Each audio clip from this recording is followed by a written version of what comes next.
প্রিয় তারেক রহমান কিশোরগঞ্জবাসীকে উদ্ধার করেন এই শীর্ষ মুজিব সন্ত্রাসী ফজলুর রহমান থেকে। এই সন্ত্রাসীর জ্বালায় কিশোরগঞ্জবাসী অতিষ্ঠ, কিশোরগঞ্জবাসীর মান মর্যাদা চলে যাচ্ছে। ওনারা তাকে রিজেক্ট করতে চায়। আপনি অন্য কাউকে দেন, তবে ফজু পাগলা থেকে কিশোরগঞ্জবাসীকে উদ্ধার করেন। প্রিয় কিশোরগঞ্জবাসী, আপনাদের পিছনে মনে হয় একটা মুজিবের মূর্তি ছিল। দেখছেন কিভাবে ভেঙ্গে চুরমার হয়ে পড়ে আছে। বাংলাদেশে এখনো অনেক মুজিব প্রেমী টকশো আছে, মিডিয়া ব্যক্তিত্ব আছে। তারা স্বপ্ন দেখে ডিসেম্বরে নাকি তাদের আপা আসবে। আপা কই আসবে? আপা তো হেলিকপ্টার নিয়ে চলে গেছে। বাংলাদেশে আর কোনো জায়গা নাই আপা আসার। যেখানে আপা নামবে সেখানে আবার ফাঁসি বাস্তবায়ন করবে জনতা ধরে। হাজার জায়গায় বাংলাদেশের ফাঁসির মঞ্চ প্রস্তুত আছে। আর বাংলাদেশে মোটামুটি সব জায়গায় আমরা গরু পালি। গরুর দড়িগুলো অনেক লম্বা লম্বা শক্ত আছে।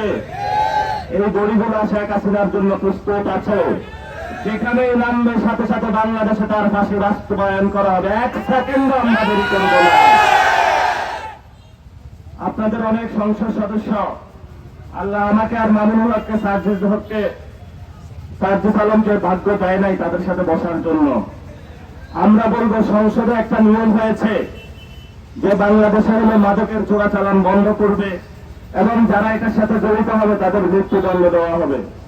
2 দিন পরেই যে ব্যক্তিটা নিয়মটা নিয়ে আসলো সালাউদ্দিন সাহেব, ওনার মন্ত্রণালয়ের গাড়িতে গুলো আবার চোরান দেওয়া করা হচ্ছে।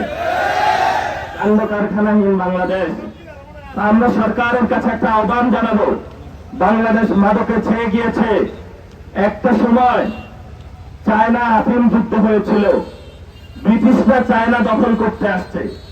চায়নার ইয়াং জেনারেশন শক্তিশালীভাবে ব্রিটিশদেরকে প্রতিহত করেছে। তারপরে ব্রিটিশরা চিন্তা করলো চায়নার সাথে তো যুদ্ধ করে পারবো না, এই তরুণ প্রজন্মকে নষ্ট করে দিতে হবে। তারপরে তারা হংকং ম্যাকাও দিয়ে মাদকের রোড বানাইলো। বানানোর পরে কয়েকদিন পরে দেখে যিনি ওই সময়কার চায়নার তৎকালীন শাসক ছিলেন যে যুদ্ধে কেউ যাইতেছে না, রাস্তা বের হয়ে দেখলেন সব যুবক রাস্তার পাশে হলো চোখ বন্ধ করে পড়ে আছে। খোঁজ নিয়ে জানা গেল যে এখানে ব্রিটিশ সরকার চায়নার মধ্যে যুব সমাজকে ধ্বংস করার জন্য মাদক ঢুকিয়ে দিয়েছে। তার ওই সময়কালীন চায়না সরকার ব্রিটিশদের বিরুদ্ধে মাদকের বিরুদ্ধে যুদ্ধ ঘোষণা করেছিল, যেটাকে বলা হয় আফিম যুদ্ধ। 7 বছর ব্যাপী চলেছিল। তবে চায়না মাদকের বিরুদ্ধে জয়ী হয়েছিল। চায়না আজকে বিশ্ব উন্নত রাষ্ট্র হিসাবে আত্মপ্রকাশ করেছে। ভারত রাষ্ট্র দেখলো বাংলাদেশে 90% মুসলমান, ওসমান হাদির সন্তানেরা বেঁচে আছে, এদেরকে ধ্বংস করতে হবে। সেই জন্য যারা এমপি হয়েছে তাদেরকে তারা রাতের আধারে তাদের কাছে গিয়ে উপস্থিত হলো যে তোমার ইলেকশনের খরচ জোগানোর জন্য তোমাকে আমি একটা সহজ উপায় বলি। বাংলাদেশে আমি ফেন্সিডিল ব্যবসা করব, বাংলাদেশে আমি ইয়াবার ব্যবসা করব, আর এই ইয়াবা ফেন্সিডিলের ডিলারশিপ তোমাকে নিতে হবে। তুমি ইলেকশনে যে 20 কোটি টাকা খরচ করছো, এই 20 কোটি টাকা উঠবে, আগামী ইলেকশনে আরো 30 কোটি টাকা উঠে যাবে।